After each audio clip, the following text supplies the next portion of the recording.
Man, what a beautiful day. It is such a beautiful day. Down at my local, just been for a swim about an hour or two ago. Thankfully just before the tide went out. Oh man, we live in such a beautiful place, don't we? Really. I mean, there's all this stuff going on and things, but like, we really are blessed. So blessed. So I was thinking, it's been a whole month, over a month since my last podcast. I've been feeling so guilty about it. But I've been struggling with a few feelings about what the first one kind of generated. And some of those feelings about being pretentious and telling my story. It's like, why is my story so much more important than any other story? But it's like some things you just have to do. And like, if I'm going to create a little following here and tell you guys stories about how I see the world, it should only be fair that I paint the picture as to how and why I see things the way I see things. And so the only way to actually do that is to be just who I am. I'm a guy with all my doors open. I don't have any skeletons in my closet. And so like, yeah, let's tell the story of me. So I was born in 1974, and my mum, Greek Orthodox, my dad, Welsh, and Church of England, because my real mum was 18, and I think her name's Pat Booth. I should really get on and finding her before it's too late. There was a bit of trauma around that, as in once you've been rejected, even though it's not a rejection, but it's hard to not, as the person on that other side of the picture, to not have, especially at a young age, kind of like feelings in that direction.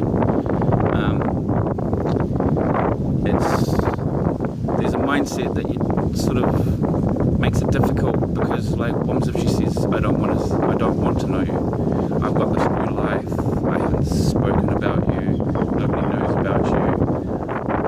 I would have to like form, sort of let you into my world and the new world, and it's all assumption, it's all what ifs, and it is what it is. But I think this is the year I should go look for, I think her name's Pat Booth. My mum used to talk about it quite a lot when I was young, and I do believe until I was about 5, it would have got us a lot of trouble. So I was 74, back then adoptions were closed. Parents were meant to have no more contact with a child once they were adopted, which carries on now, which means I actually have to write a letter to the Wellington, to the child, to the social ministry, and say, oh, I would like to meet my mum. And they were like, wrote a letter saying, oh, your son is looking to meet you. And that's another reason why I haven't really got around to it either. But anyway, so my real mum was 18, and my father, don't know his name, he was a builder. He worked as a lifeguard out at, I think, Muriwai, and he was 21, and they broke up, and then she realised she had me, and at first she was going to keep me. I can't remember if it was the grandmother or the mother. One of them was like all for her keeping me, but then the other one was like, and after debate they put me up for adoption.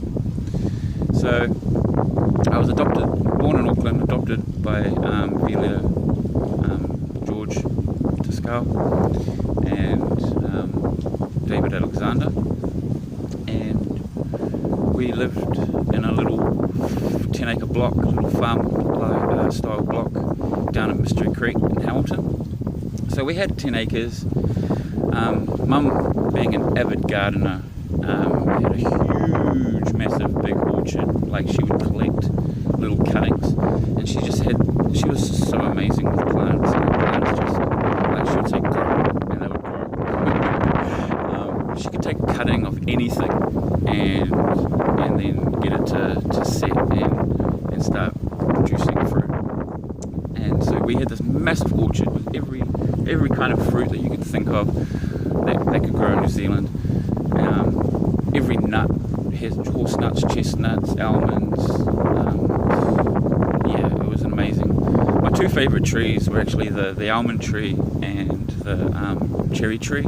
I was a little bit like George Washington. If you couldn't find me, Dad had a ladder up into the middle of the cherry tree, and if you couldn't find me anywhere, that's exactly where I would be. I'd be up my ladder, munching away on cherries, or sitting on the porch with my stone cracking open fresh almonds. So we had some steer, we had some pigs, some chickens, some pigs. It was really, like, we had so many friends of the family. It was just like, it was blessed, like, in every way possible. There was nothing negative. It was, all I can remember is just like always having the house full of people, or going to people's houses. The next door neighbours were good friends, and they had like 4 or 5 daughters. One was my age, and then they all went up a little bit older and older. And so quite often I would be hanging out with the girls and playing in the dollhouse and playing around the farm with them. And it was just such an amazing time. I've got so many good memories from there. I've actually got this one memory of, it was one very crisp morning. It was either just before summer or it was in spring. And Dad was out taking some hay out for the young steer, and I wanted to go out and help him. And he was like, okay, that's cool. So I had to get into the whole role play of going out and helping Dad on the farm. So Mum, being a seamstress, she had sewn me up this amazing cowboy chaps and a little waistcoat, and I had my cowboy hat and some guns, and I was all set and I was ready to go out and cowboy these steer. And Mum was like, it's too cold to go out, you have to put your woolly hat on.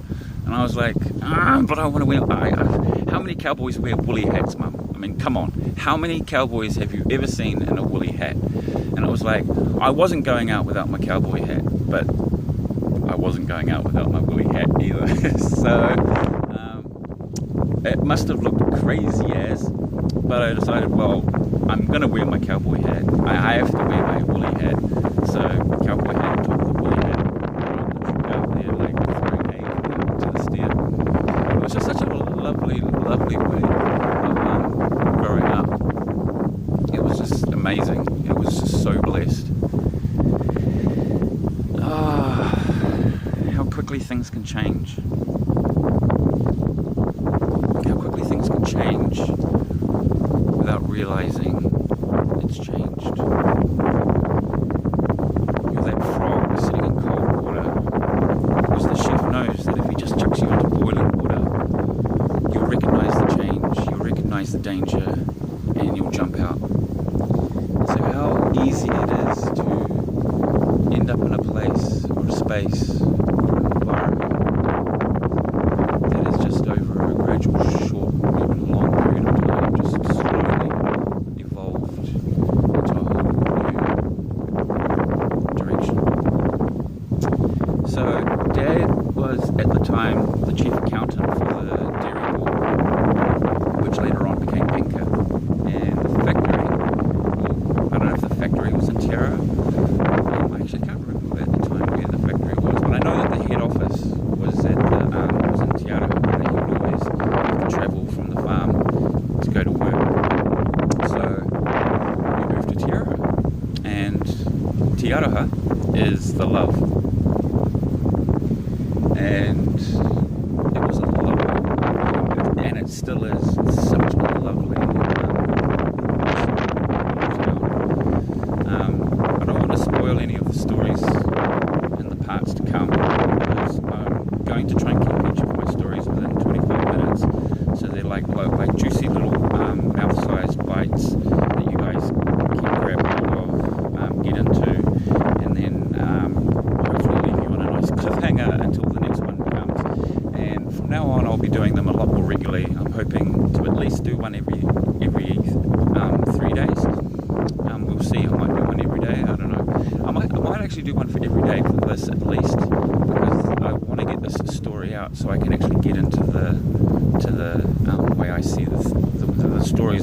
see things in the stories that I have already backlogged to talk about and tell you guys.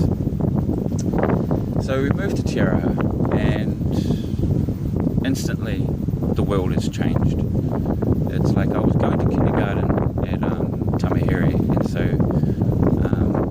I had one more year of kindergarten, and I remember going to kindergarten. I remember my first day of kindergarten in Te Araha, and it was lunchtime, and I walked out into the middle of this big, huge jungle gym. I walked right into the middle of it, and I looked up. I even remember this kid's name. His name was Nelson. I used to call him Nelson PK, because we went on to primary school together, and at the time I was really into my Formula One, and one of the good drivers around, and that I had sort of grabbed hold of, as well as Ayrton Senna, was Nelson Piquet. I quite liked the guy. He was a cool guy. So yeah, his name was Nelson, so I always just nicknamed him Nelson Piquet. And he was up the top of the jungle gym, and he had this plastic reel that the electricians have their wire wrapped around when they buy the wire. And he just dropped it, and for some reason I just watched it land on the bridge of my nose, and pop my nose open. That was my first, hello, this is the real world.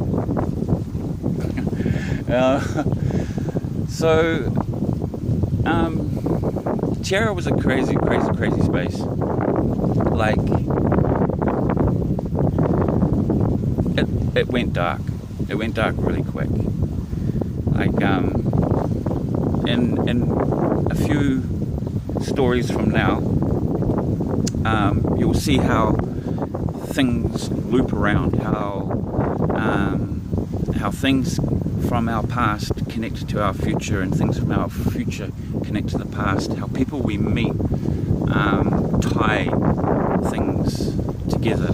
They either help the process heal and evolve and grow, or they help the piece, or if allowed, can cut the story or change the story or take the story in a different direction, and tie the pieces into a way that is extremely negative. And but like I said, I don't want to give anything away from any other stories to come, so we'll just stick to the stories. So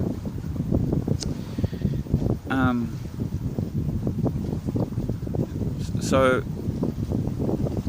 I'm now going to primary school, and I've got quite a lot of good friends, and always found it easy at that age, and have always usually found it easy to make friends. And I remember this day so well, and unfortunately I never spoke to my father before he died about this day to really sort of understand what happened from his perspective, or what he thought that happened. But I must have been 5.5 or 6, and me and Dad decided we were going to go climb Mount Te Araha. So we went up, we were climbing up, we went in through this path that leads in through the Te Araha hot springs. It's like a little, it's like Wairara hot pools. It was like this little hot spring pool centre that used all the hot springs. And there was a path that goes up the back, and then goes up through this gully, and then carries one up to the top of Mount Te Araha. And we were getting to this part, we were sort of we